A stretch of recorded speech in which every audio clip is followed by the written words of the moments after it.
देश की आज़ादी के बाद उस वक्त के प्रधानमंत्री पंडित जवाहरलाल नेहरू जी ने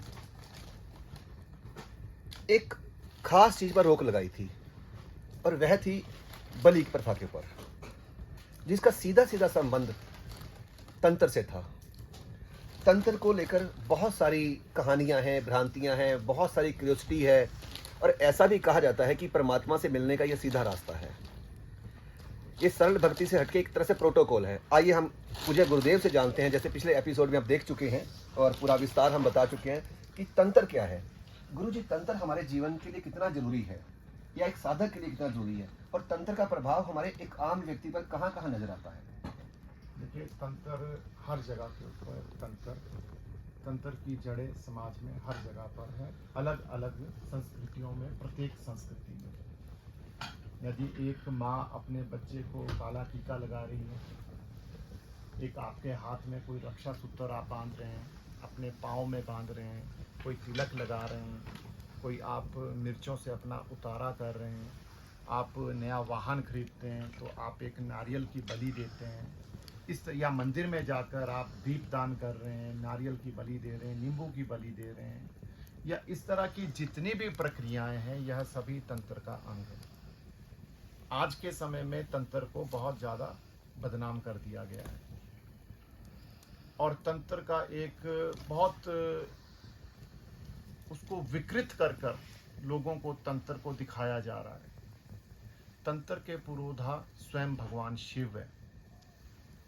यह विधा भगवान शिव ने जन कल्याण के लिए दी है, लोक कल्याण के लिए, मानवता के जीवन को और सरल बनाने के लिए, कि किस तरह से एक सामान्य पद्धति से कोई भी व्यक्ति अपनी ऊर्जा को बहुत अच्छी स्थिति में ला सकता है, उसे बैलेंस कर सकता है, यह वैसी विधा है। तो जिसके पुरोधा स्वयं भगवान शिव हो, वह विद्या गलत कैसे हो सकती है? इसके अंदर जानबूझकर कुछ ऐसी चीजें लोगों ने उसका प्रचार कर दिया है जिनका सत्यता से कोई भी लेना देना नहीं है। गुरु जी, माफी चाहता हूँ, मैं बीच में आपको टोक देता हूँ थोड़ा सा, लेकिन मैं चाहता हूँ कि प्रश्नों की और विस्तार हमें मिले और ज़्यादा जानकारी मिले।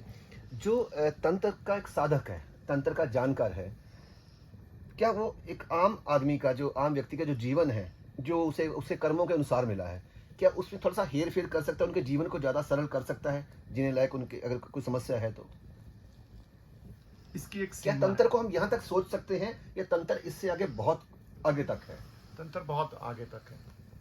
जिसके अंदर सक्षमता है वह तंत्र के द्वारा आपको कुछ भी उपलब्ध करवा सकता है, परंतु तंत्र सदैव ही जो भी शक्ति है वह नियमों से बंधी है।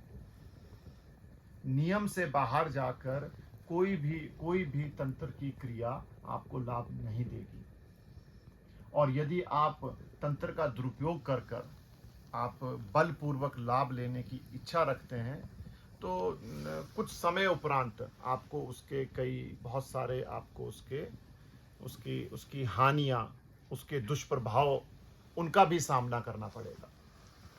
गुरुजी, कई बार मेरा ये प्रश्न नहीं है, पर मैं यहाँ बोल देता हूँ, हालांकि मैं खुद इस पर विश्वास नहीं करता कि जो तंत्र को कहीं ना कहीं भूतों प्रेतों से जोड़ दिया जाता है, आत्माओं से जोड़ दिया जाता है, तो कहीं हो सके तो कम शब्दों में इसका उत्तर दे दीजिए। पर जो हमारी सनातन धर्म है, इसमें जितनी भी भक्ति की परंपराएं हैं, चाहे वो ज़्यादातर श्रद्धा से और शब्दों से भरी हुई है, लेकिन तंत्र को कहीं ना कहीं विज्ञान के ज़्यादा नज़दीक माना गया है। क्या ऐसा सत्य है कि जो विज्ञान है और तंत्र का मार्ग कहीं आसपास नज़दीक है? विज्ञान तंत्र का एक छोटा सा अंश है। विज्ञान का कार्य है जो स्थूल जगत में जो विषय हैं उनके ऊपर शोध करना और उन्हें सरल बनाकर लोगों की सेवा के लिए प्रस्तुत करना। लेकिन तंत्र की शुरुआत ही जो है वह सूक्ष्म से है, जो अति सूक्ष्म है, जिनको आप किसी भी यंत्र के द्वारा, आप किसी टेलीस्कोप से जिन चीज़ों को आप नहीं देख पाएंगे, तंत्र वो दृष्टि प्रदान करता है। वह तीसरी आंख तंत्र की ही है इसीलिए लोग इसे आत्माओं से, भूत प्रेत से, इनसे जोड़कर देखते हैं, जो कि एक तंत्र का बहुत छोटा सा अंश मात्र है। तंत्र इससे कहीं और ऊपर की विद्या है। आइए हम अपने जो प्रश्नों को यही विश्राम देते हैं। उम्मीद करते हैं कि आपके बहुत सारे प्रश्नों का उत्तर मिल गया होगा।